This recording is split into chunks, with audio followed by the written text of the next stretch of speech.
Yann Louvel, bonjour. Bonjour. Vous êtes chargé de campagne chez l'association Les Amis de la Terre. Quel est aujourd'hui que fait cette association Les Amis de la Terre? Alors, les Amis de la Terre, c'est une association écologiste, ONG écologiste, de défense de l'homme et de l'environnement. Et donc, voilà, elle est basée sur des groupes locaux en France et à travers le monde, et organisée en termes de fédération, Europe et également internationale. On a différentes campagnes sur différents sujets, sur différentes problématiques, des traditionnels, qu'on retrouve assez souvent, comme par exemple le climat, ou les déchets, ou l'agriculture, les OGM, agrocarburants, et d'autres un petit peu qui font aussi notre part de notre spécificité, comme par exemple la campagne sur laquelle je travaille, qui est la campagne responsabilité des acteurs financiers.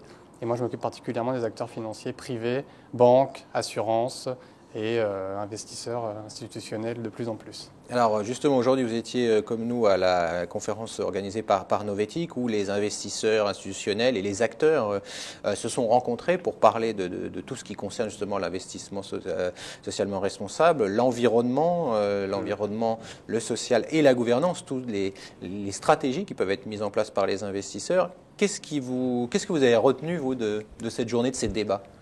Moi, je dirais deux choses. Il y a d'un côté, forcément, c'est évidemment intéressant et bien qu'on parle de ces choses-là. Si on n'en parlait juste pas du tout, ce serait encore pire et ce serait dramatique. Donc, de ce point de vue-là, on peut être content et intéressé.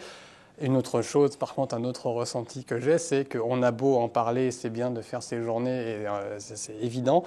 Par rapport à l'urgence de la situation, à l'importance des enjeux, et à toutes les informations qui nous arrivent sur tous les sujets. Bon, là, on parle plus particulièrement de climat, mais même sur d'autres sujets également. On a l'impression que c'est lent, que c'est long, que ça ne va pas assez rapidement et qu'on ne remet pas en cause profondément nos modes de vie, toutes ces choses-là qui sont c'est pas au cœur de la discussion, qu'on est plus à la marge et que ça va clairement pas assez vite. Et qu'il faut faire beaucoup plus que ça. Justement, quelles sont vos attentes sur les stratégies d'investissement d'investisseurs? On a parlé aujourd'hui d'investissement long terme. Ce sont des investisseurs institutionnels, des fonds de pension qui sont là. Certains m'ont dit 30, 40 ans, voire plus. Je ne sais pas si c'est une attente, mais enfin, c'est un commentaire. Ça a beau être des investisseurs de long terme, ils restent quand même pour la majorité assez scotchés au court terme. Qu'est-ce qui se passe tous les trimestres au niveau, c'est normal qu'ils regardent comment ça évolue, mais le fait de vraiment mettre la pression là-dessus, il y a un peu une schizophrénie entre le long terme et tous les enjeux sur lesquels on travaille, comme le climat, etc. Et puis la vision court-termisme, c'est encore pire avec les autres, mais même avec les investisseurs de long terme, c'est toujours le cas. Nous, ce qu'on demande, d'après les analyses qu'on a fait, on a étudié notamment les assurances. On n'a pas encore fait d'études spécifiquement sur les investisseurs en général. Ça va sûrement venir, mais ce n'est pas le cas pour le moment.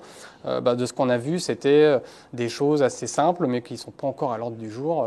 Calcul, assez simple, plus ou moins simple, mais qui ne sont pas encore vraiment objet de débat en tant que tel.